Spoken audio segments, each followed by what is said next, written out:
Hello friends, welcome to our you can speak kit and concept. Friends, यहाँ पर हम parts of speech पढ़ रहे हैं और आज उसमें हम वर्ब्स पढ़ने वाले हैं। और यहाँ पे वर्ब्स का जो टॉपिक है, काल के अनुसार मूल क्रियापद के 6 प्रकार बनते हैं। आज हम इस टॉपिक में ये कवर करने वाले हैं। और इससे पहले हमने क्या देखा था? इससे पहले हमने देखा था कि वर्ब्स के कितने टाइप्स होते हैं। वर्ब्स के मैंने आपको स्टेप बाय स्टेप सारे टाइप्स बताए थे। Finite verb, non finite verbs क्या होते हैं। फाइनाइट वर्ब्स के अंदर principal, linking, auxiliary verb. Non finite अंतर्गत हमने इन्फिनिटिव, पार्टिसिपल, जीरंड। और उसके बाद में मैंने बताया था आपको कि regular, irregular, transitive, intransitive, causative, factitive, stative, dynamic verbs. और उसके बाद में मेन वर्ब और उसके साथ में ऑक्सिलरी वर्ब्स क्या होते हैं। ये सभी चीजें हमने स्टेप बाय स्टेप ही देखी थी। और साथ में देखा था कि लिंकिंग वर्ब्स होते क्या हैं। इट मींस ये बहुत बड़ा टॉपिक था जो हमने step by step he cover किया है। आज मैं आपको बताने वाली हूँ काल के अनुसार मूल क्रियापद के 6 प्रकार बनते हैं। ये आज काल के अनुसार बनते हैं। इससे पहले जो प्रकार बने थे, उनके जो काइंड्स बने थे, टाइप्स बने थे, वो एक्शन के अकॉर्डिंग बने थे। फ्रेंड्स, यदि मैं आपको बोलती हूँ काल के अनुसार वर्ब के कितने टाइप्स होते हैं, तो आप तुरंत बोलेंगे मैम 3 टाइप्स होते हैं या 3 प्रकार की ही होती हैं, क्योंकि स्कूल में ऐसा ही बताया जाता है। ऐसा नहीं होता है, इसके 6 प्रकार बनते हैं। कैसे बनते हैं ये मैं आपको बताने वाली हूँ। लेकिन इससे पहले यदि आप हमारा ये वीडियो यूट्यूब चैनल पर देख रहे हैं तो सभी वीडियोस को सीक्वेंस वाइज देखने के लिए आप हमारे ऐप को इंस्टॉल कर सकते हैं। इसकी लिंक नीचे डिस्क्रिप्शन बॉक्स में दी हुई है। और फ्रेंड्स, यदि आप हमारा ये वीडियो हमारे ऐप वर्जन में ग्रामर के कोर्स में देख रहे हो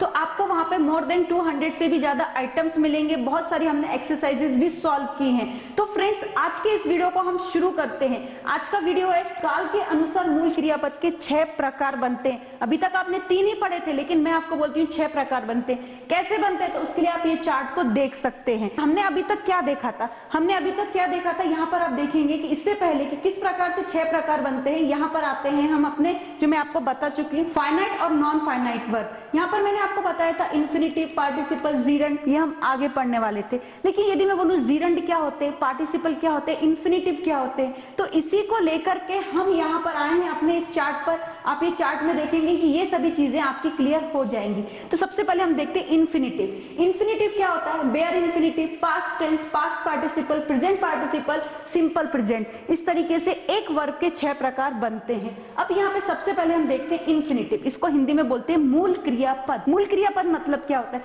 जो अपने बेस फॉर्म में होता है, अपने रूट फॉर्म में होता है। देखिए कैसे। टू ईट, खाना या खाने के लिए। टू ड्रिंक, पीना या पीने के लिए। तो यहाँ पर हम इसको कैसे बोल सकते हैं? तो देखिए हम इसको ऐसे बोल सकते हैं। अब हम आते हैं इसके फर्स्ट टाइप पर, इन्फिनिटिव। इन्फिनिटिव का मतलब होता है मूल क्रियापद। मूल क्रियापद मतलब जो अपने बेस फॉर्म में होती है। देखिए कैसे। टू ईट, यहाँ पे वर्ब से पहले टू का यूज कर दिया गया, तो यहाँ पर इसको हम बोलते हैं इन्फिनिटिव। इट मींस वर्ब के पहले जब भी टू आता है तो उसको इन्फिनिटिव बोलते हैं। टू ईट का मतलब क्या होता है? या तो खाना या खाने के लिए। एग्जाम्पल देख लेते हैं।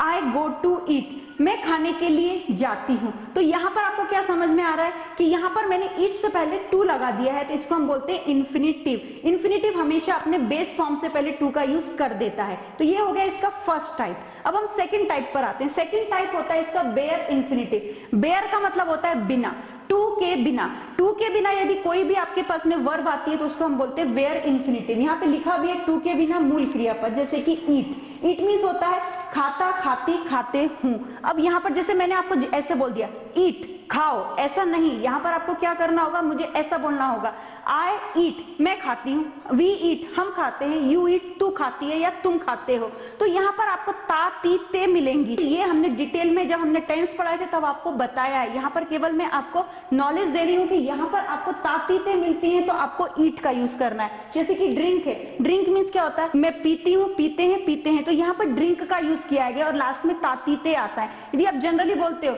ड्रिंक, तो यहाँ पर इसका मतलब क्या होगा? पियो। लेकिन यदि मैं ऐसा बोलती हूँ वी ड्रिंक, हम पीते हैं, तो दोनों में अंतर है।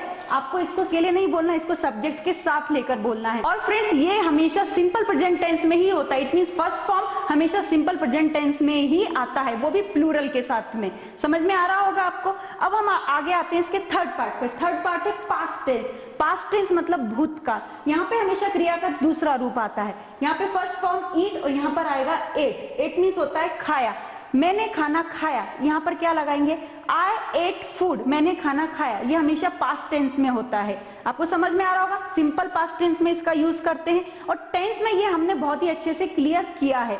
आगे बढ़ते हैं, आगे है हमारा पूर्ण काल जिसको हम बोलते हैं पास्ट पार्टिसिपल। हमेशा हैव एज हेड के बाद में वर्ब को यदि थर्ड फॉर्म लगा दी जाती है तो उसको हम बोलते हैं पास्ट पार्टिसिपल। जैसे कि कैसे, इसको एग्जांपल देख लेते हैं, मैं खाना खा चुकी हूं, तो यहाँ पर इसका सेंटेंस कैसे बनेगा, आई हैव ईटन फूड। तो यहाँ पर ईटन किसके बाद में आया है, हैव के बाद में आया है। हैव एज हेड के बाद में यदि वर्ब को थर्ड फॉर्म लगा देते हैं उसको हम बोलते हैं पास्ट पार्टिसिपल, और यदि लगा देते नहीं यहाँ पे हमेशा थर्ड फॉर्म ही आती है। तो ये हो गया इसका थर्ड फॉर्म।